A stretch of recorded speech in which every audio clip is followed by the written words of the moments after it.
يا أهلا بيك في قناة كلمتين إنجليزي، المكان اللي هنتعلم فيه الإنجليزي بسهولة ومن غير صداع. لو بتضيع وقتك تدور على كورسات وحصص، تعال هنا.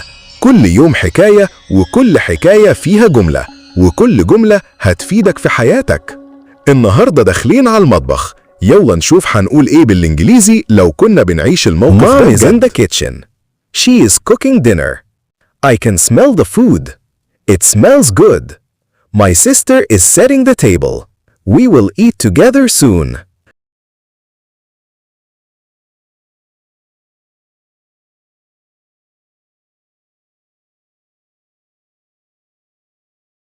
Mom is in the kitchen. She is cooking dinner. I can smell the food. It smells good. My sister is setting the table. We will eat together soon.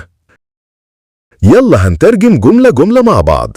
ماما في المطبخ، هي بتطبخ العشاء. أنا بشم ريحة الأكل، ريحتها حلوة. أختي بتحضر السفرة، هناكل كلنا مع بعض قريب.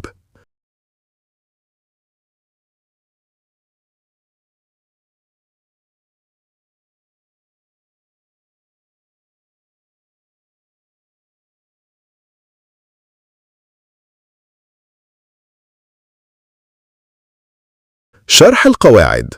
Mom is in the kitchen. استخدمنا is لأنها بتتكلم عن شخص مفرد Mom. In the kitchen يعني في المطبخ. حرف الجر in بيستخدم للمكان. She is cooking dinner. الجملة في زمن المضارع المستمر. She is plus cooking. بنستخدمه لما الحاجة بتحصل دلوقتي حالا. I can smell the food. كان معناها أقدر، بتدل على القدرة. smell يعني يشم، وthe food هو الأكل. It smells good. الجملة دي وصفية، بنوصف الريحة. It رجع على the food، و smells good يعني ريحته حلوة. My sister is setting the table. Setting the table معناها بترتب السفرة. برضو الزمن هنا مضارع مستمر، لأن ده بيحصل حاليا. We will eat together soon. will معناها سوف، بتدل على المستقبل. together معا، و soon يعني قريب.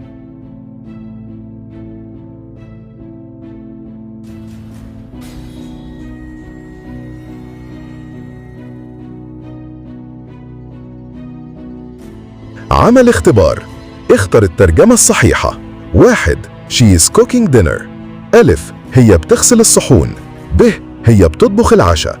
ج، هي بتحضر السفرة.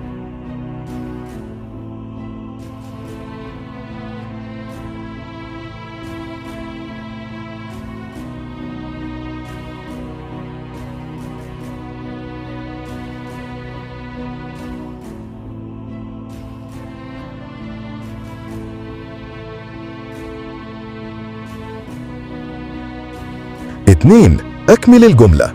We will dash together soon.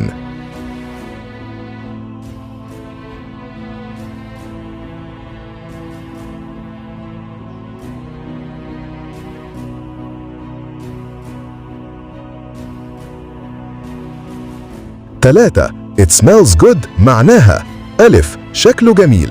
ب، طعمه جميل. ج، ريحته حلوة. اكتب الإجابة في التعليق عشان أعرف كام واحد استفاد. لو استفدت دوس لايك وشارك الفيديو عشان غيرك كمان يتعلم.